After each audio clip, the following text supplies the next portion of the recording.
Hi, everyone. This is Jason Bjork of Wall Street from Main Street. Welcome back to another Wall Street from Main Street podcast interview. Today's special guest is a first-time guest, but I've been following his work on Twitter and on YouTube for a while now. It's really good content, information, and analysis. He has over 20 years of investment experience in bonds, stocks, real estate, commodities, forex, and precious metals.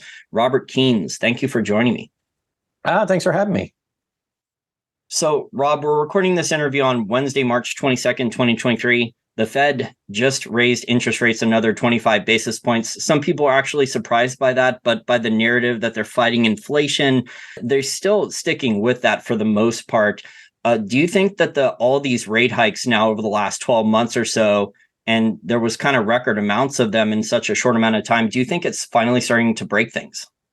Oh, yeah, I think it's broke things. I think you saw, a couple of bank failures directly related to it in the last couple of weeks. SVP, one of the original issues was that they had a bunch of treasuries that now the interest rates are up, face values are down. They needed, I guess, additional assets or liquidity. And their deposit holders got wind of it and took out $42 billion and basically bankrupted them. And the whole scheme with the banks, it kind of works like this. You put $10 in, $9 goes somewhere else, $1 stays there, roughly speaking. And when people want their money, they're expecting the $10, but they're only able to get the $1. The rest of it's out in the market. And that's how this system works. And when people made a run on those two banks, SVB, Silicon Valley Bank, and then eventually Signature, which is more connected with the crypto side of the market, those banks essentially had an insolvency event where they didn't have enough money to continue operations because, cash is cash, right? And that just highlights the problems with the banking system when there is a run on the banks or there's a need for liquidity. And all of that essentially comes down to there's so much liabilities in the system, debt liabilities, there's not enough cash to service them. So at some point, that model always breaks. It's basically a giant Ponzi. And when there's not enough free cash to service the debt, we have issues like this.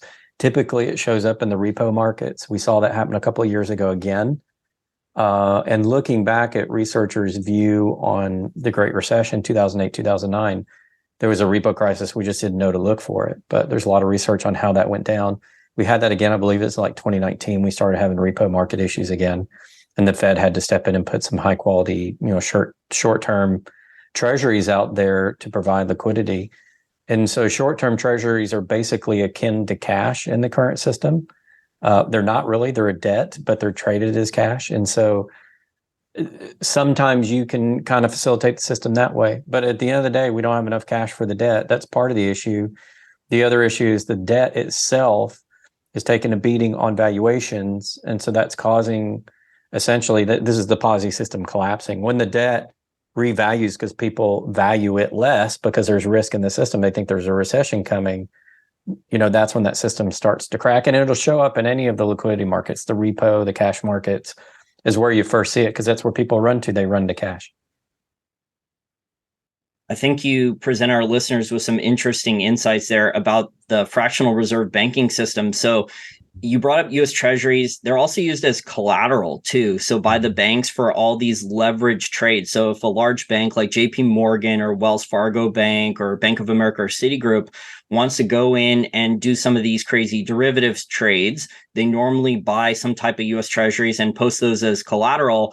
Well, those treasuries have been rehypothecated. And then often what you brought up with the repo market too is a lot of people are not aware of this, these money market funds. And I'm seeing all these posts under my videos too about why should I hold cash in a bank account when I could go put it in a money market fund at my stock brokerage or at any bank or something like that and earn around 5%. I'm dumb not to.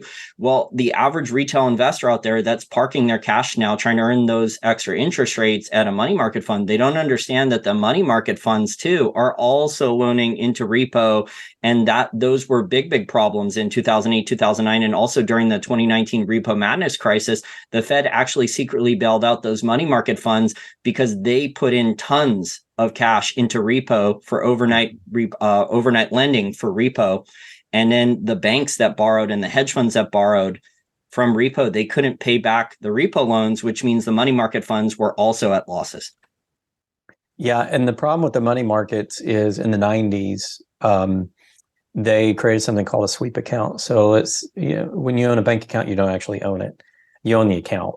When you put your money in a bank, it becomes their asset, and you become a liability to them, which means they own the cash, and you become a beneficial owner. So they manage like a trustee would your account, and then they're responsible for giving you equal value back. Well, in the case of like SVP and Signature, people that had over $250,000 got these certificates, and then it's basically like a bank share. But if the bank is not collateral, I mean, obviously, if the bank's going bankrupt and they're divvying out assets, if they give you a share certificate to the bank, what's that worth? It's not worth the paper it's printed on, or else I wouldn't have had issues in the first place. So what they do this sleight of hand where they say, well, we can't make you whole, so we'll give you this dead asset in the bank. In other words, it just forces depositors to take the loss.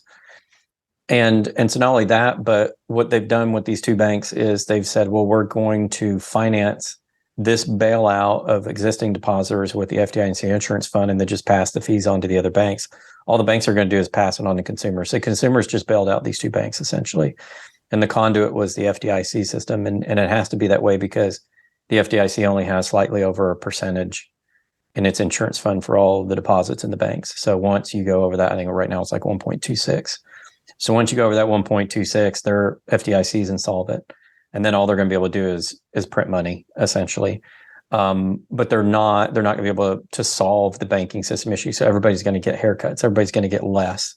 What was particularly interesting in the case of SVP and Signature was that typically in these bankruptcy type scenarios, the bondholders get first position, or at least senior position to stocks.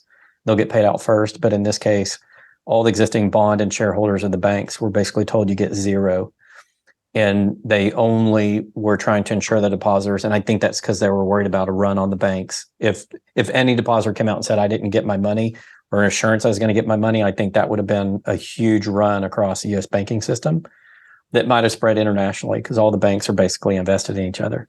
So I think that the officials did what they thought was absolutely necessary. I think that they had to break some laws along the way and break some common practices along the way. And that tells me that they were particularly worried about this particular scenario, even to the point of where maybe they didn't expect it to happen. But to answer, I think, a question you asked, liquidity in the system is provided by the Fed. The Fed's been raising interest rates and even selling some of their paper into the market, which means instead of being lender of last resort and the backstop to the system, they're now selling into that system. And of course, that's going to cause, when you're hiking your Fed funds rate and most other products eventually, exist off of that rate, including like mortgages off of 10-year bonds and stuff like that. Yeah, that's going to cause issues with the financial system. So it's the tightening that's caused the issues. It always does. The question is, and the game that the Fed is trying to play, it's kind of like Russian roulette. What they're trying to play this game is saying, okay, maybe we got interest rates high enough that we hit this recession and we've got bullets in the gun. But I don't think they have enough bullets in the gun, because this isn't going to be your normal everyday recession. This is going to be a monetary system change. It's going to be a big debt collapse. It's going to be de-dollarization, regionalization of commodity networks, all of those things. And so this time is going to be a little bit different. And I think people need to kind of hold on to their hats, because I think it's going to be maybe quite a bit more scary than what we've seen in the past, just because we have this monetary system reset and all the uncertainty that has. And the fact that they're creating new laws as we go along, which I think means not everybody knows what their risk is. If you're a risk manager, how do you assess, how do you properly price assets in this environment? How do you mark to market? I don't know how you do that, because I don't know what the system is going to end up being. We're changing the system itself. Well, the large banks don't have to mark to market. The large U.S. banks don't have to mark to market. So if you're a regional bank, nope. I interviewed someone who was Ted Oakley a couple of days ago, who was an investor in a smaller regional or community bank. And he said that all the securities his bank has to buy, they have to mark to market. Well, a large bank gets away with basically legalized accounting fraud. They don't have to mark to market. You talked about risk officers. I mean, like Silicon Valley Bank, they didn't even have a real risk officer. I think like if you look at her bio, it looks like basically a woke meme. Well, yeah, that was part of the problem with that bank is a lot of the woke, if you want to talk about that just for a moment as a cultural phenomenon, a lot of that's sort of, I will say, spreading or infecting corporate America and the banks. And part of what we looked at Silicon Valley Bank was in making these goofy, woke, inclusive commercials They're senior executives who I don't know how much they make every year, $300,000 to $400,000. Think of what the bill rate was to make that commercial when you have all your senior executives doing commercials where they're tarred and feathered and they're doing these things that don't really have anything to do with business. It's more of a cultural phenomenon. And you have to think, okay, if you weren't, it makes sense. You weren't managing the business. You were virtue signaling. You were doing stuff like that. They're wasting funds. Yeah. Yeah. And that's wasting funds. And not only that, obviously, you point out the risk issue. I've been a risk manager before. When you don't have risk management in your business, this kind of stuff happens because this is where you're going to get caught by surprise that your assets are not priced appropriately and you're not maintaining your liquidity measures and you're not managing your business. So it's obvious that they were doing things that weren't, the primary function of the business. And the question is, how much did that affect it? Apparently a lot. And then the question is, how much is this going on across not only the banking system, but corporate America? If you look at the numbers around capacity utilization and efficiency, they're not great. Not only do we have a lot of people not working, I think it's like 38% of people, according to labor force participation, who aren't, but our efficiency and our operations and our manufacturing, our GDP, our service economy is not great. And you have to think, is it all these regulatory goofball requirements around stuff like this and how much a waste is actually in the system? Oh, yeah, I agree. And then they're going to force people. They're trying to force oil and natural gas companies. They're trying to force regular corporations like Bank of America. They're trying to, when they build a new corporate headquarters, they're trying to force all these ESG measures on them. So if they're going to force an oil and natural gas company to not invest in new oil and natural gas supply, I mean, we're going to have supply problems on the supply side for commodities for many, many years. Yeah, commodity supply side is a major issue. It's something I've talked about on my program more times than I can count. We saw some of the supply chain problems during the pandemic because we tried to push button, stop the economy, and then start it. And obviously, our economies don't work that way. Most of the Western world followed Japan's just-in-time sort of system where there isn't slack, as much slack in the supply chain. It's something I learned in college when I took my operations management class for my bachelor's. There's not a lot of slack in the system. And so when something happens, it causes these slingshot effects where all of a sudden prices go up, you don't have enough inventory, and then they go down, you got too much. And right now we're too much inventory stuffing too much. But beyond that, the supply destruction that's been occurring on the commodity side, where for the last 10 to 12 years, we haven't gotten the investment into some of these explorers and development companies, and not only precious metals, but base metals, aluminum, tin, those types of things, copper, and the amount of demand that we need across the world to electrify and to build all these ESG programs would require so much more of these metals than we have in the pipeline. So at some point in time, if any of these ESG programs come to fruition, what it actually does, is what a lot of ESG people don't understand, it moves forward an incredible amount of demand for commodities, because you can't have ESG programs without a shit ton of copper, a ton of silver, you need gold in there, you need zinc, you need for alloys, you need all that stuff. And we have not been financing the investment side or the exploration side for a lot of commodities for the last 10, 12 years, to the point at which we don't have enough. And you can't just push button, start a mine and get what you need. So the commodities is going to have to go way, way, way up, which is going to make the ESG programs even more expensive. And the question is, are they even going to be able to survive? Because to get to an ESG state, a truly electrical state, you have to spend a tremendous amount of money, fossil fuels, metals, all the things that you want to get rid of to get to that state. You have to use the things that you want to get rid of to get to that state, but we don't have the capacity to provide all that up front. And that's where a lot of people think this big commodities market is going to be coming. Is we'll probably have this recession, we'll have whatever's going to happen, but the rest of the world's going to go on. And when the rest of the world starts to go on, that's when you're going to have this incredible demand on a commodities complex, which just doesn't have the material. And even if it did, we don't have the shipping and the manufacturing built around the world anyway. It's all been just in time to what we have now.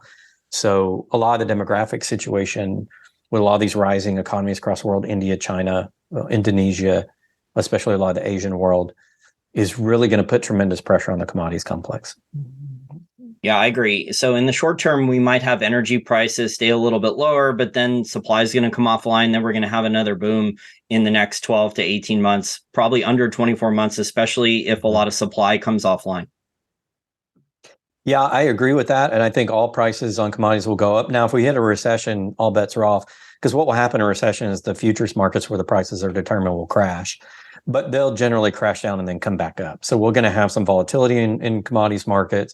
We'll have volatility in the overall macro economy as well as people deal with these problems. The banking failures, the corporate failures that are coming, the debt-based failures are coming will be good for reducing the impact the supply chain lack of supply has right now, but that won't last forever. And what I think it could actually do, Jason, is actually damage longer term the ability of some companies to find some of these supplies. So as we go through recession, we're gonna cut down supply, right? We don't need as much oil. We don't need as much this, that, or the other. Then when you go to restart it again, it's like, okay, now it's harder at that point. So the story's always been when you come off a recession, you have a big commodities boom, but it takes a long time. And that's why prices stay up so long, to get those commodities through the supply chain. So you could see it go for 10 to 15 years, a really big commodity boom there.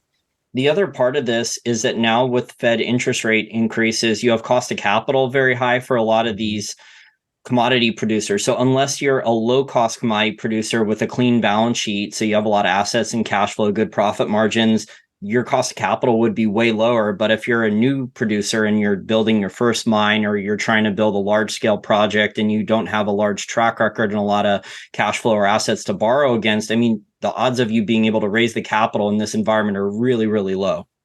It's very difficult. And the thing about mining is most of these deposits aren't the biggies. We kind of went after the biggies when we first started industrializing.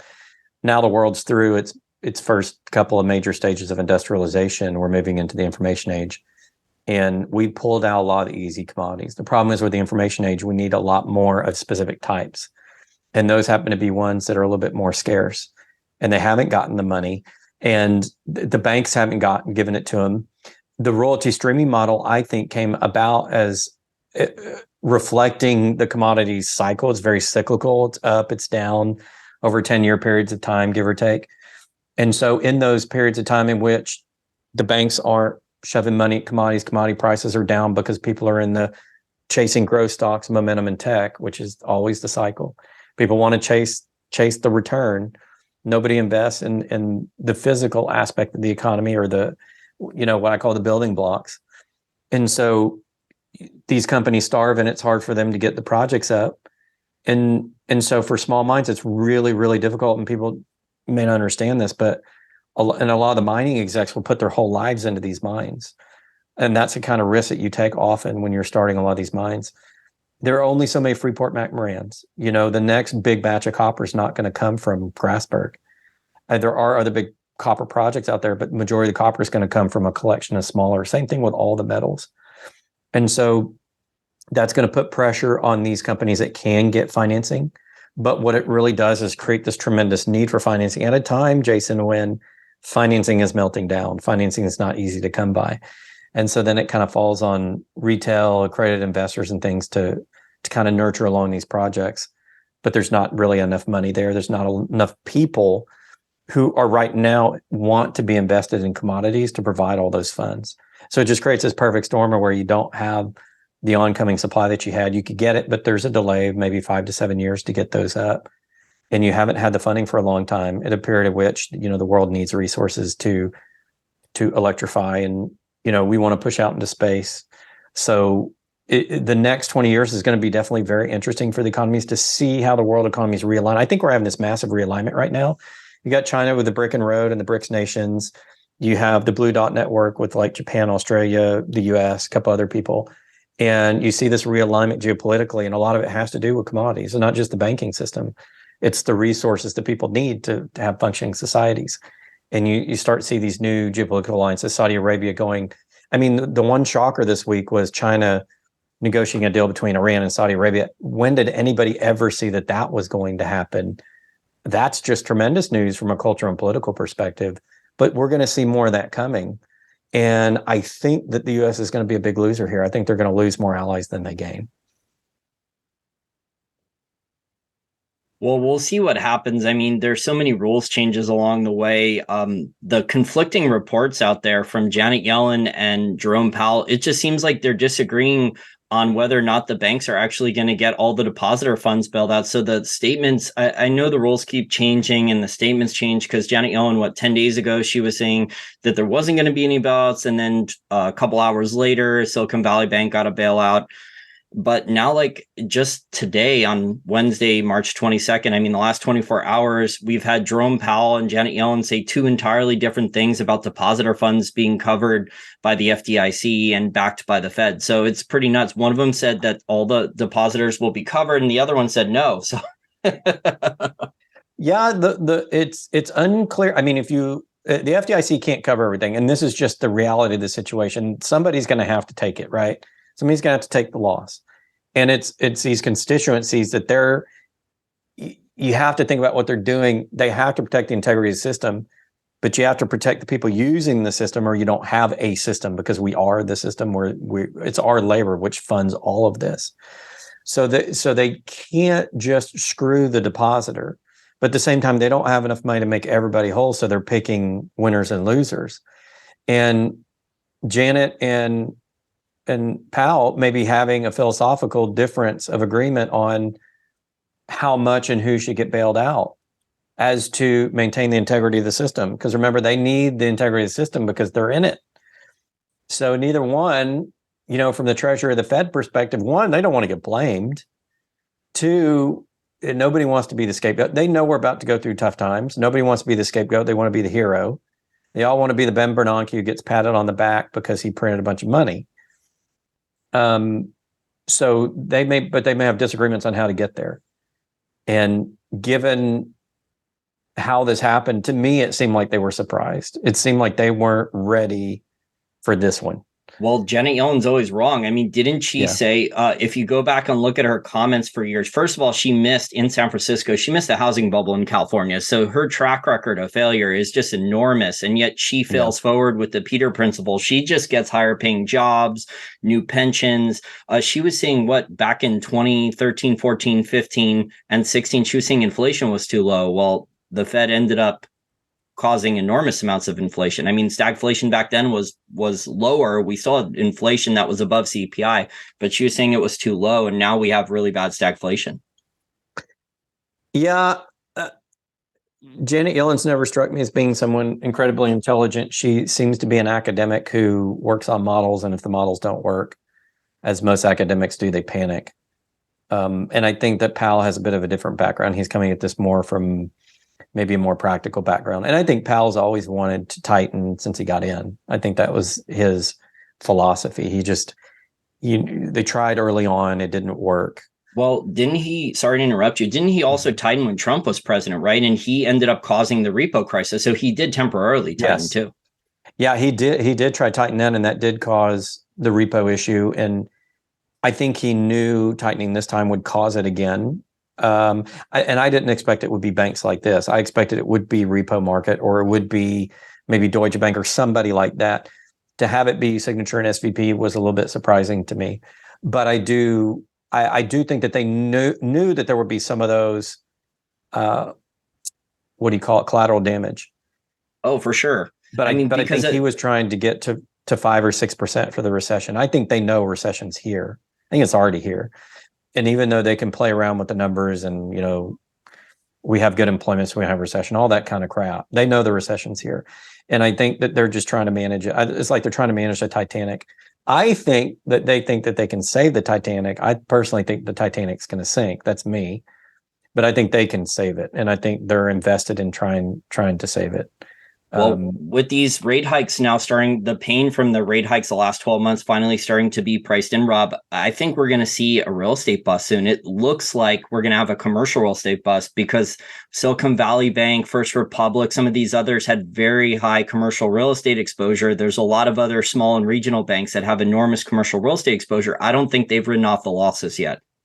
Well, everything's going to bust because all assets, with the exception of gold and silver and maybe a few other things, are overpriced. That's what happens. You have big asset bubbles. So yes, real estate will collapse. It's been rolling over for several months and all. I'm part of several real estate investment groups here in Dallas-Fort Worth. I used to run 2 real estate investment companies, sold out in 2018. And I'm thinking about getting back in when the cycle flips. because I think there's going to be great deals. I think there's going to be a huge real estate bust, and I think there'll be properties out there for pennies on the dollar. Anybody interested? And yeah, I mean, that always was going to bust. But I'm members of these real estate investment groups, and they're trying to run the same program they ran 3 or 4 years ago, which is, especially on the commercial side, you go buy a building, it's all about cap rates and occupancy and costs and all, typical real estate stuff. And they had this model, and it worked and it worked and it worked. And so they took this model and they syndicated it. And now they're going out and the model doesn't work. Why? Because values are falling. In Texas, where I live, really interesting.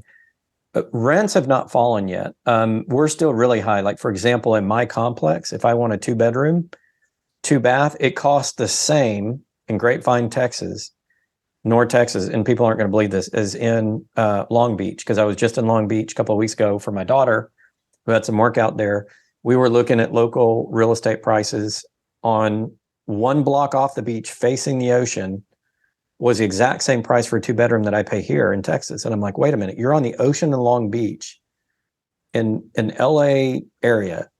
How is my rent the same? So real estate's very local. Real estate's still very good in Texas because of all the immigration and immigration. We get it from everywhere, and all the companies moving in a pro-business climate. But even so, eventually prices have to fall. And what's happening is at my complex, other complexes, prices are falling. For the first time, the rents are falling, and that's screwing with the investors because their models all of a sudden aren't working. They're not getting the same, cap rates. They're not getting the same income. Costs are rising at the same time. So around my complex, you start noticing deferred maintenance, and I'm in a Class A. I'm in one of the nicest ones you can get in Dallas-Fort Worth, unless you go really nice area like Highland Park. And they're already starting deferred maintenance. And I told them this is going to happen. I walked in and told the office 6 months ago, I said, you guys are going to have deferred maintenance, a lot of people leaving, and your rents are going to be too high, and that's happening. And so a lot of this commercial real estate is starting to bust because all the assumptions made on the way up are now not working, and the models don't work, and the real estate investors don't want to do, because when you get in real estate, you put your money in up front. And on real estate, you make your money when you buy it, not when you sell. That's always the axiom. If you're buying in the right market, the right asset, you should have a good idea what you're going to make on the back end. Well, that works until we get into a mature cycle and things flip and the easy money's gone, interest rates are rising. The real estate values have to come down. It's an affordability issue. According to Case Shiller, I believe it was, we're at the all-time worst affordability between either renting or purchasing a home in the history of America right now. The worst ever. And that's not just in Texas, it's everywhere. And people cannot afford it. And so, yes, the values have to come down for that reason, but they also have to come down because you have those rising interest rates. And rising interest rates on real estate raises the cost of ownership, which means the purchase price has to come down. So the valuations are going to have to come down. And that's going to be a big real estate bust. So if you're invested in like real estate investment trust, REITs, boy, you may want to really look at your prospectus, and you may want to look at your holdings, because I'm told people are right about REITs all the time. It would tell me all the time that the REITs are very good at hiding the truth, but it's starting to get to a point in which they can't even finagle their numbers. And so a lot of those commercial real estate investments are going to come down, whether it be one that you physically own or you're in a fund like a REIT. I don't expect those to do too well in the next couple of years. Yeah, those real estate investment trusts, I don't know if you've been paying attention, but those are actually the industry where all the dividend cuts have been happening in the last 6 weeks or so. They've had to, because they were living high on the hog. And here's the problem: when you have rising costs of debt, but you have things like fixed rent contracts, and you have commercials moving out and moving online because you can't afford to do brick and mortar, that puts tremendous pressure on existing holders. Oh, yeah. And I don't know about you, but I live in North Texas, which is a fairly affluent area. I mean, North Texas is the fastest growing area of the United States.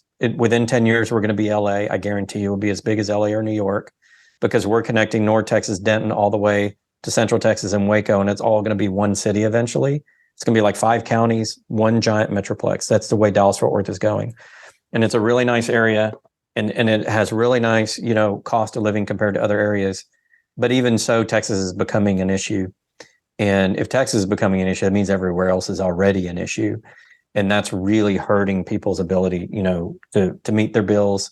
And it's got to cause real estate to come down. It has to become more affordable, or the whole thing's going to collapse. I mean, there's only 2 ways about it. Well, didn't you also have an Airbnb well, it's a bust now. It was a bubble. So with zero interest rate policy, you had a lot of real estate investors in Dallas that, because interest rates were so cheap, they could go and take a 30-year mortgage out and set up a rental property for people in the Dallas-Fort Worth area. And so they were renting out with Airbnb, and this was doing well because rents were going up and they had locked in a low interest payment on their mortgage, but now they can't rent it out. So it looks like with the higher interest rates, we're going to have a bust there based on Airbnb. There's just tons of emptiness, lack of occupancy there with people who are doing that for extra cash flow. Yeah, what happened, I think, was people were looking for extra cash flow, and people either had an extra property or were going out of their property to live somewhere else or live with someone else or getting married, or and they didn't sell their home and they Airbnb'd it. And Airbnb, I used to do rental properties for 18 years in Dallas-Fort Worth. I had a traditional business. So I just signed a regular lease, regular tenants. And there's a lot of work involved in doing that. And so you really want to protect your tenants, and you want to protect, the people paying your bills when you own real estate, because when you don't have a tenant, you still got to pay that mortgage and you got to pay repairs. Well, what happened was Airbnb took that model and did like a starter turnkey approach, the app approach on a phone. Instead of doing something hard, let's put an app on a phone and make it easy, and let's financialize all of our real estate. And so people financialize their real estate. So now we've got this massive financialization of residential real estate, and there's lack of demand. So what happens to all the loans supporting all those Airbnbs? And one thing that's happened is, because there are less overall rentals, Airbnb has raised their fees. I don't know if anybody's rented an Airbnb lately, but the fees have gone through the roof. And so that makes those less attractive. They've about doubled. Yeah, there's all these extra fees on. So if someone were to search this on social media, Rob, you add in all the extra fees. So you think your price is cheap per night for Airbnb, but you add in all the fees and it's almost double. Yeah, it's almost cheaper to go to hotels now. And I'll say this, hotels are better about service, even though service has fallen a little bit because of the pandemic and we weren't cleaning rooms all the time. And so a lot of people had to get let go. And the hospitality industry is not fully recovered. So hotels aren't just making money hands over fist, but they offer, I think, better service at the same price point now. And it's funny that the hotels now are kind of, I think, to me, when I travel, I look at hotels first, because one, if I go with a name brand, I can get affinity points. I know what my stay is going to look like. I know that I'm going to be guaranteed that room. I know I'm going to have shampoo. I'm not going to have to deal with crappy internet. I'm not going to have to deal with how the hell do I get my room key? It's down the street and I got to go, hop like a bunny over this and press it. When I used to do Airbnbs, I go to Canada to do conferences, and it's like your key box is down the road at the 7-Eleven. Walk with all your luggage over there, grab your key, walk back, walk up the stairs because the elevator's not working. And I'm thinking, okay, why in the hell am I doing this versus having a hotel? So to me, Airbnbs made sense because you got that more personalized It was approach. cheaper. At one point, it was a lot cheaper, yeah. But it's not anymore. But the bigger issue, Jason, is not just the lack of income that people are going to get from not renting their Airbnbs. It's going to be the banks that financed all those loans. That could be a black swan, the Airbnb loans. There's billions of dollars in loans out there for Airbnbs, and a lot of those are going to go bust. Yeah, unless the Fed sets up a special purpose vehicle off balance sheet and starts buying this crap. I mean, at some point, I think the Fed's going to have to start buying the commercial real estate mortgage-backed securities, just like they bought the regular mortgage-backed securities. I think the Fed has almost $3 trillion in mortgage-backed securities. The large banks, Rob, were still selling this stuff. They were still making more mortgage-backed securities. You think there's going to be the Airbnb bailout fund? Well, maybe if you have an Airbnb, apply to this website and we'll get you some bailout fund. So they need to, the banks will hire a new person with a PhD, and they'll chop up these Airbnb loans and they'll turn it into toxic sausage derivatives. And then the Fed will temporarily buy it on the balance sheet. And then when the housing market recovers years from now, then they could sell it at a discounted loans to BlackRock or a hedge fund or private equity or the banks or to pension funds, wherever the suckers are. Well, you could just sell it to the Chinese because the Chinese are buying land everywhere anyway. And I think I saw something in Congress where they were like, yeah, the Chinese can't buy anything else. I think there was a bill being proposed in Congress. They can't buy any more natural resources and they can't buy any more land. Because I think the Chinese own as much land as we do now in our country. And that's an exaggeration, but they own a lot. And a lot of it has resources sitting on it. And that's not good. Well, they were buying a lot of farmland in Iowa decades ago, and I think they were buying. Kyle Bass has talked about this, and I've seen him tweet about this a lot. They were buying a lot of farmland that was close to military bases, so that's red flags there because they weren't actually doing a lot of farming. I mean, there was like pictures taken that they were setting up like spy towers and stuff like that near military bases. Oh, and then they had the secret police in how many other countries? 30 or 40 countries, where they're setting up these local police, and they're not armed police, but they're policing local Chinese. So what the Chinese are doing is they're exporting their social credit system to all these other countries. And I think people got word of it and were trying to shut down these sort of hidden Chinese. I don't even know what you call them. What would you call it? CCP party retention. Well, they were you can go to the United States, but don't become a capitalist. You have to stay. You have to follow the Chinese system, and then you wonder how much of that could be organized. Like if we got into a Cold War with China, how much like surreptitious, stuff could go on with these Chinese people here that are, police in the eyes of the Chinese. What could they do? So there's all sorts of that kind of funny type of risk we have to worry about as well. It's not just the banking system. Yeah, I don't trust any government at this point. I mean, the Chinese government's as bad, if not worse, than the U.S. government. I don't trust any government at this point. No, they're all bad. And what came out in the Twitter files is they talked about how the government's recruiting to suppress information on the social media. So, at some point you have to look at your government and say, okay, if you're actively, if governments around the world are actively colluding to limit information, at what point, do you trust them versus not? And maybe that's part of the problem we're going to have in the financial system is if people don't really trust the Fed and the Treasury or any of their programs actually going to work because it's all a confidence system. And if people gotten to the point that they don't have trust in the system, then it's going to be a lot worse than anybody thinks. You can put whatever model you wanted out right now and say, I think we're going to lose $3 trillion and, GDP is going to go down 30%, but we're going to recover. Well, I don't think you can make those assumptions, and you can't make those points right now because I don't know that anybody knows how bad it's really going to be because I don't think people have confidence in the system. Well, also, I think these foreign governments that are actually running trade surpluses, so the People's Bank of China, which is their central bank in China, or Singapore, if you're running a trade surplus, I mean, you could recycle your reserves back into U.S. Treasuries and earn almost 5% returns. Yeah, it's below the CPI, but still 5% that can compound over time. Instead, what these countries are doing, Rob, is they're buying gold tonnage instead. Yeah, that doesn't surprise me at all. Do you think that's because they expect the dollar to devalue eventually, even though the Fed's raising interest rates? I think everybody expects the dollar to basically go away. You got the central bank digital currency system coming. That's the new system. They've been talking about how you can maybe get 30% of your money in the new system by trading the old, and the rest is going to go away. If you look at Nigeria, when they implemented the central bank digital currencies, one of the stated goals of the finance minister was to remove 85% of the circulating cash currency, only give out 15% and then force people on digital currencies. And they only had like 0.25% of people accept digital currencies, and then they rioted. So I think the goal of the system when it collapses is to get people over to the new cash, the digital cash, not real cash. And that's by design. I think that's what they're going to do. And so however all of this turns out, that's the end goal, is to get people on the central bank digital currency.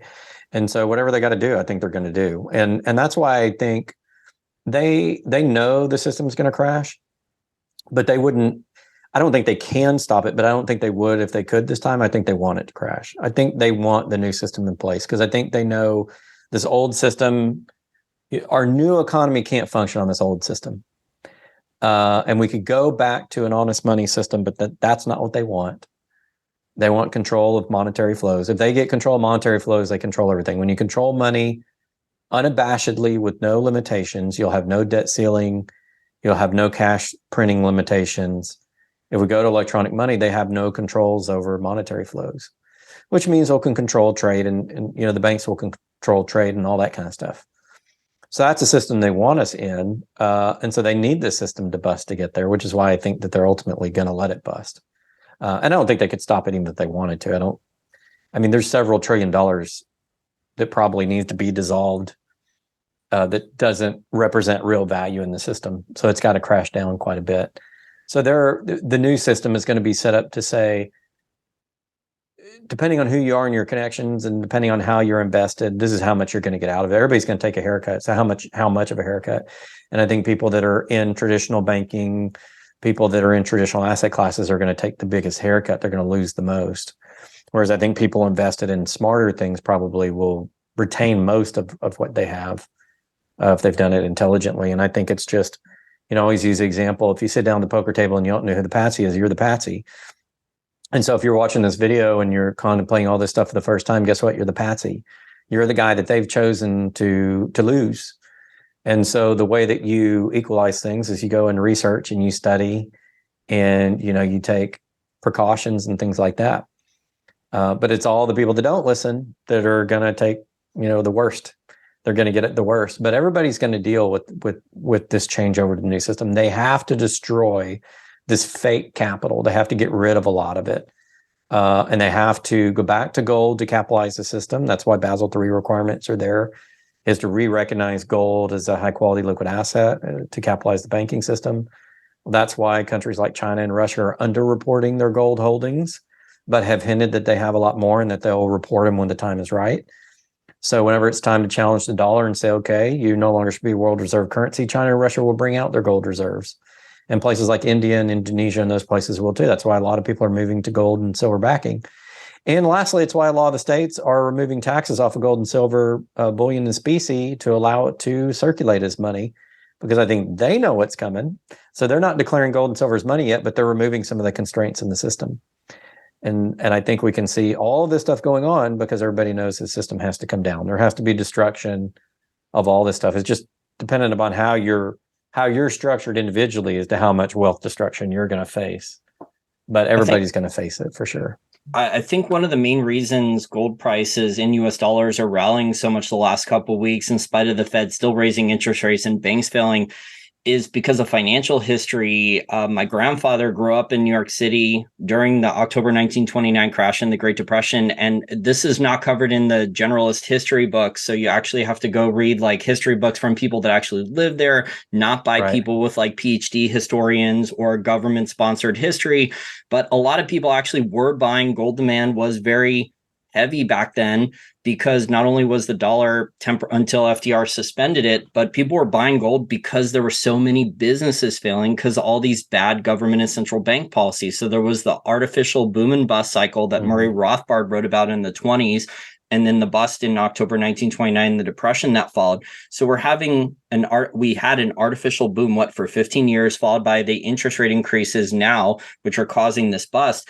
So gold doesn't have the counterpart risk. So if you own physical gold or physical silver, you don't have the bankruptcy risk or counterparty risk that you do with some of these other assets. So I think that's underrated. The average person doesn't think about this, that you're buying basically bankruptcy insurance from businesses, companies, and other sectors failing.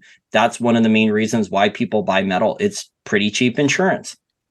It's cheap insurance. And not only that, but when you're going through a currency reset, which we will this time, it will be one of the ways that you can facilitate being in the transition. So for example, if they say we're getting rid of the old dollars and we're going to, instead of the green ones, we're going to give you purple ones. And the purple ones are worth 1/10 of the green ones, right? Or whatever, however they do it. Yeah, it's monopoly money at this point. Yeah. And so you're like, okay, well, I've got gold. So that gold is going to hold value from the old to the new system, because in the Basel requirements, gold is one of the high quality liquid assets in the system that they're going to recapitalize. So when you hold gold specifically, even more than silver, when you hold gold specifically, that is you mimicking the banks and recapitalizing your own balance sheet with the new gold valuation that they're going to put out there. They always do this to gold. Gold's always one of these components.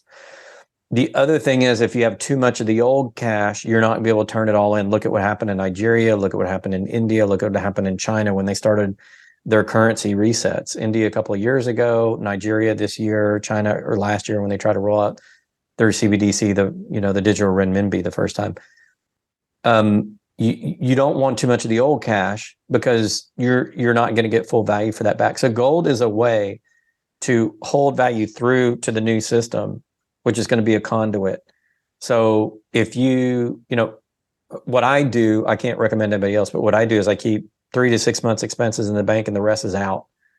It's invested in things like gold, silver, or other high quality assets because I need money to pay my bills in the short term. But if we're going through a reset, I don't want too much old bills. I don't want too many of the old ones. Those are going to get wiped out. So if people are heavily in cash or things that they're going to have to sell for cash, even like a stock or a bond, you're going to take a big haircut just on the currency reset itself, much less the investment. But being in gold is a way to transition from the old to the new currencies. And they're starting to talk about that. They're starting to talk about you turning in your old money for new money and getting 70% discount.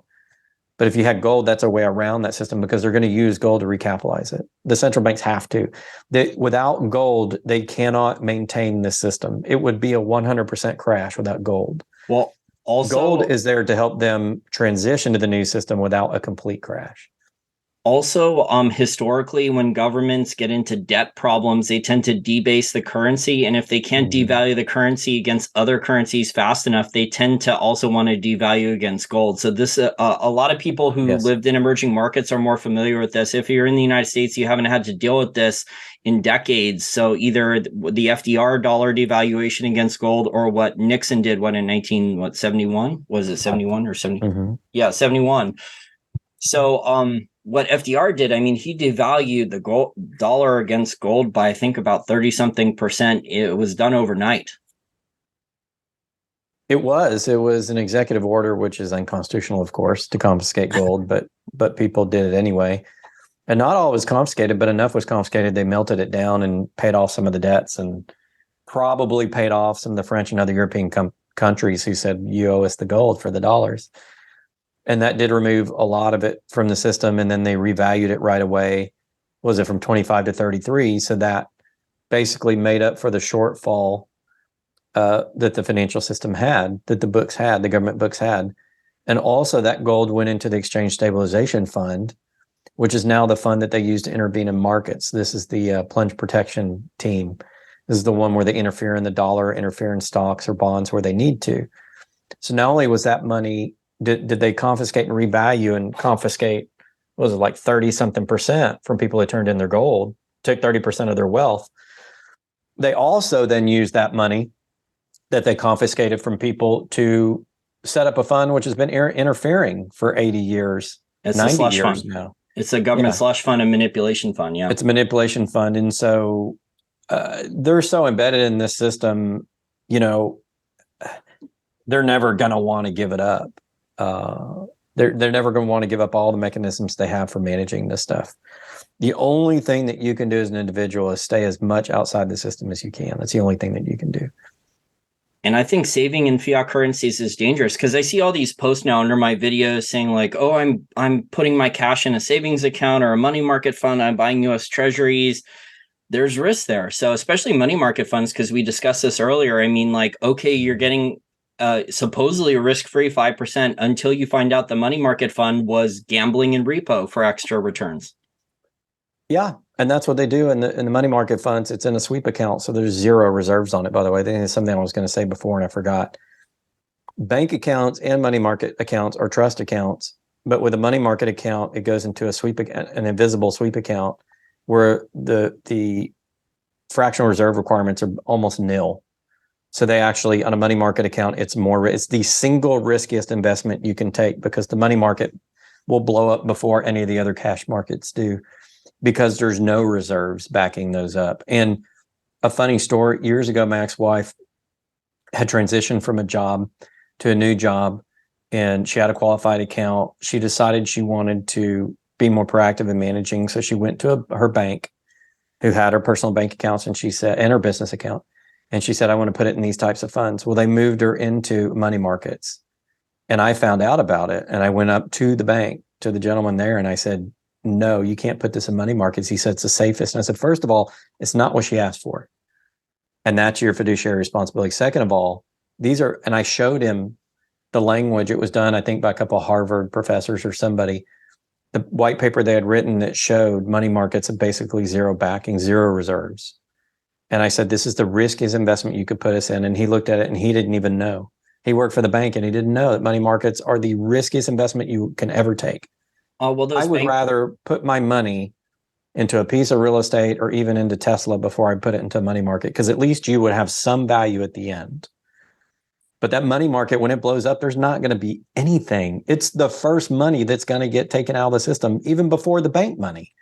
The money market's going to be gone first. It's the absolute worst place to put your money in the system. And a lot of those guys, like I said earlier in the interview, had to have bailouts in 2008, 2009, and also 2019 during the Repo Madness crisis. But you brought up a very good point there that the average person in the financial system, whether you work at a bank and you're selling like stock market mutual funds or money market funds, or you're a stockbroker, the average person who's working at those positions doesn't have jobs. Doesn't have jobs, doesn't have knowledge about the products they're selling. So they're just salespeople. So even if they have a designation, they're really just a salesperson. I mean, in the past, when I was applying those jobs, when I was right out of college, they were telling me, dude, you know too much. It's just a sales job. That's what the manager would tell me.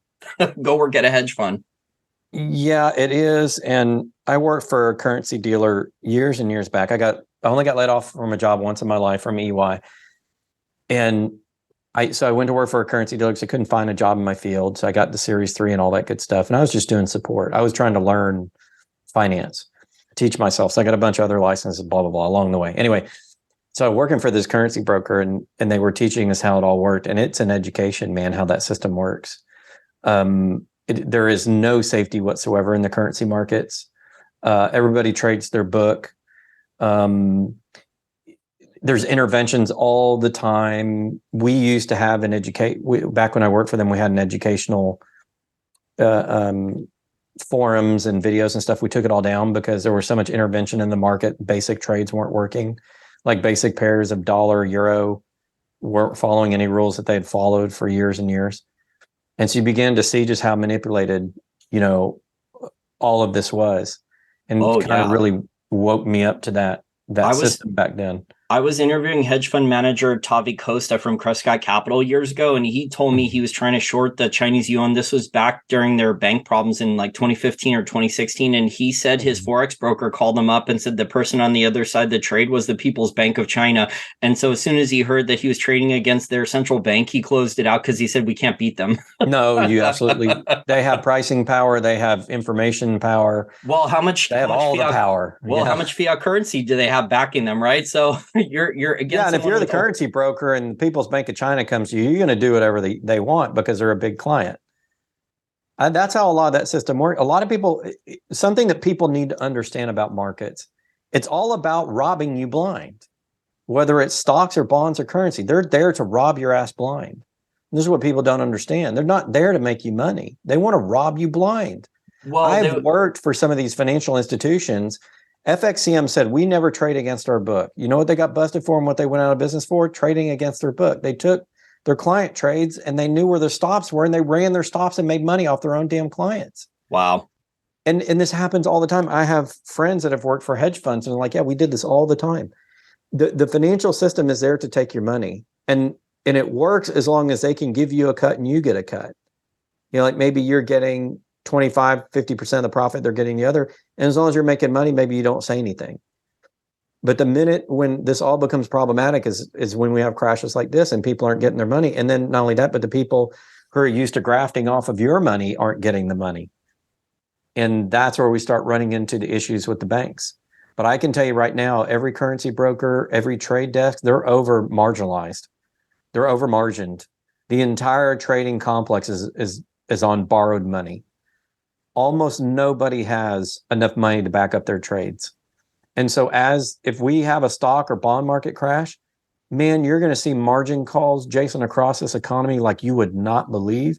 You're going to see wealthy investors go bankrupt. You're going to see banks go bankrupt because it's all in this big pile of garbage that's not backed with real assets. And it's all there to take money. But when that music stops, that whole thing just goes boom. And it's a wealth harvesting mechanism until it crashes. And when it crashes is when you have the biggest harvest. Yeah, all the money gets transferred from the people that didn't know to the people that did know. Yeah, many years ago when I was a stockbroker or investment advisor representative before and during the 2008 financial crisis, I mean, the goal that they were teaching us was just to collect assets under management and collect high fees and sell people high commission mutual funds and other stuff.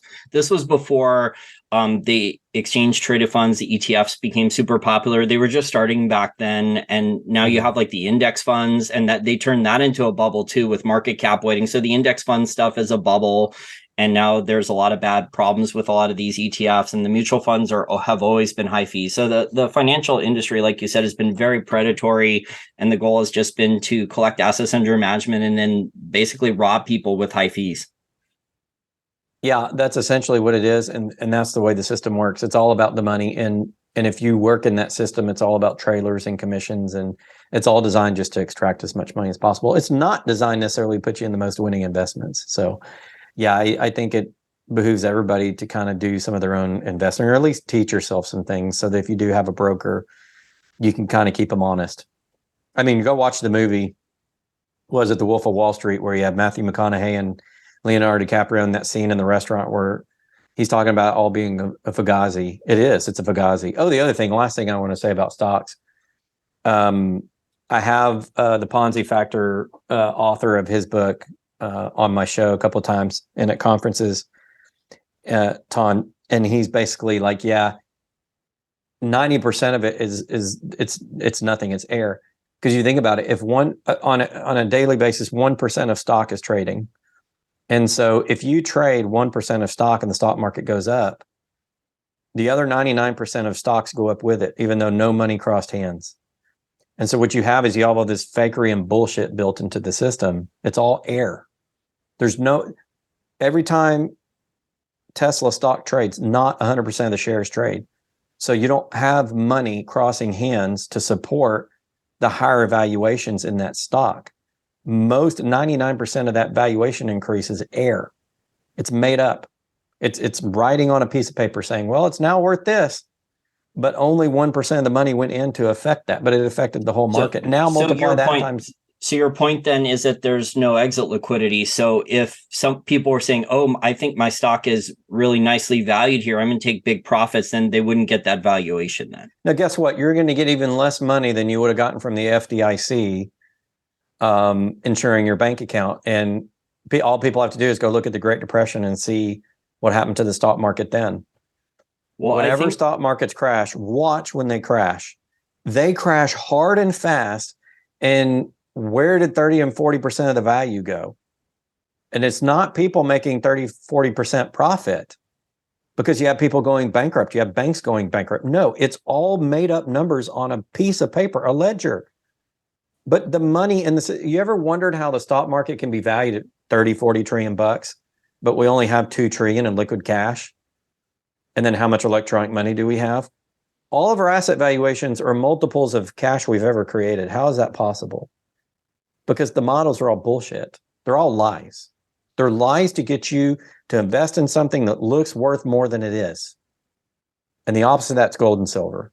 Gold and silver is worth more than it is, but it's not getting the attention of all those passive funds. And so it doesn't get bid up like that. Well, all the other assets are bid up like that. And it's all fugazi. It's made 80% of it's all made up. Well, gold and silver is the reverse of that. So you have the paper stuff inflating stocks, bonds, and real estate, the normal assets. And then you have paper derivatives basically suppressing gold and silver, keeping it right around the production cost for the mining companies. Yeah, they do. And silver, especially. Gold's a little bit higher than production costs. So some of the gold companies make money, not all. The silver ones, primary silver miners, are kind of bleeding. And they'll go up when they need to go up, meaning when everybody realizes a giant fugazi, people are going to go to physical assets. And in other words, the money will stay with the physical over other assets. And you'll see the commodities go up. You'll see gold and silver go up. That's when they pop. When you get the big pop, is essentially that's the realization of everybody that everything else was a lie. Where do we go for safety? And they're going to go to anything physical. So gold and silver is going to get bid up, overbid. They'll go into bubble conditions too. At some point, they'll be probably trading it much higher than they should. But yeah, you're right. It's the opposite. When people realize all their fugazi assets aren't worth anything, they're going to go to physical assets. Well, yeah, there's gold and silver. I think other things could get bid up as well. I think you could see some bids on some real estate. I think municipal services. The funny thing is, townships are selling their water rights and they're selling their sewer management systems. So you can actually go own infrastructure, which, that could be a pretty good investment. So there are going to be good investments on the other side of this. A lot of it's going to be real estate based.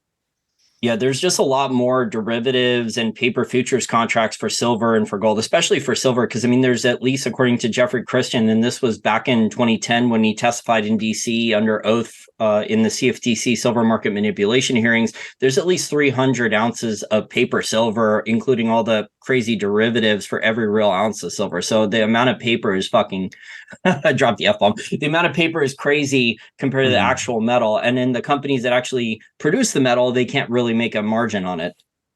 Yeah, you're right. It's suppressing it, but that does flip. Now, it doesn't flip forever. It'll flip and gold and silver will go up and they'll go for a while. And then whenever the recapitalization is done, then they'll set gold and silver. They'll go back and manage those markets with the paper trades. And we'll go back to the same cycle we just had. We'll go back to a cycle where all the stocks and real estate are going to be bid up, and that's where you're going to want to have your money. And the gold and silver is going to be relatively, sideways. And again, this is not the first time it's happened. It won't be the last.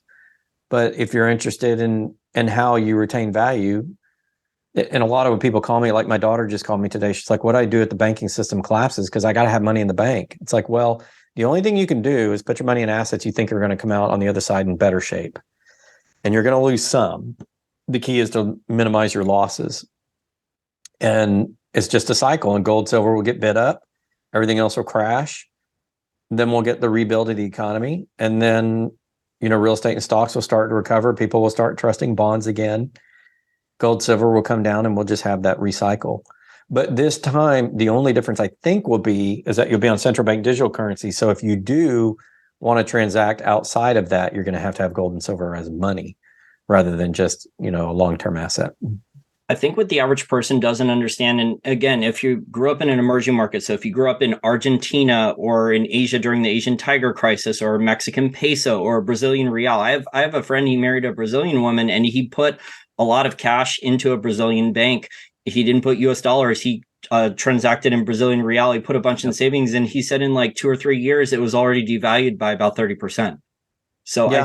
I think the average person now listening to this, if you're in the Western world, in the G7, you're going to start to learn you're going to be treated as an emerging market depositor at one of the banks, and you're going to learn that you cannot save long-term in fiat currencies. You're going to get burned. Yeah, and people are already burned. They just don't realize it. And the realization will come for sure. And that's, when people come from like Argentina and Mexico to the US, they don't trust banks. They don't use a lot of insurance because those things don't matter down there. You're living day to day, and you don't worry as much about fancy insurance products or, that kind of long-term, put your money in the bank. That stuff doesn't go on in the emerging market world because they realize it doesn't make sense to do these things. Also the rules changes every time the government or central bank gets in trouble. They just see all the cash in the bank account as something they could just steal. Or in Argentina, the average person doesn't look this up in financial history. So if you had US dollars and you thought you were safe in Argentina while they were hyperinflating the peso, the Argentinian government and their central bank ordered they confiscated all the US dollars, and they automatically converted your bank account, if you had US dollars, into their local currency to screw you. So they could devalue and steal your dollars. Yeah, that doesn't surprise me.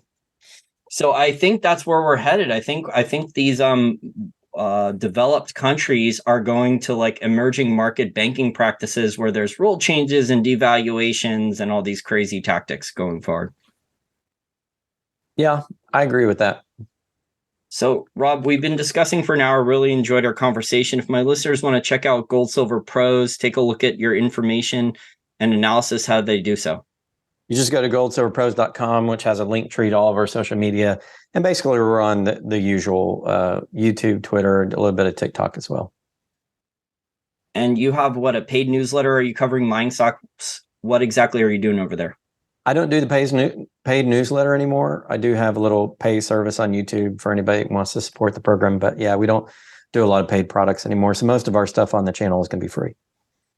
Great. And you interview a lot of top experts on there as well. So keep up the good work. Thank you.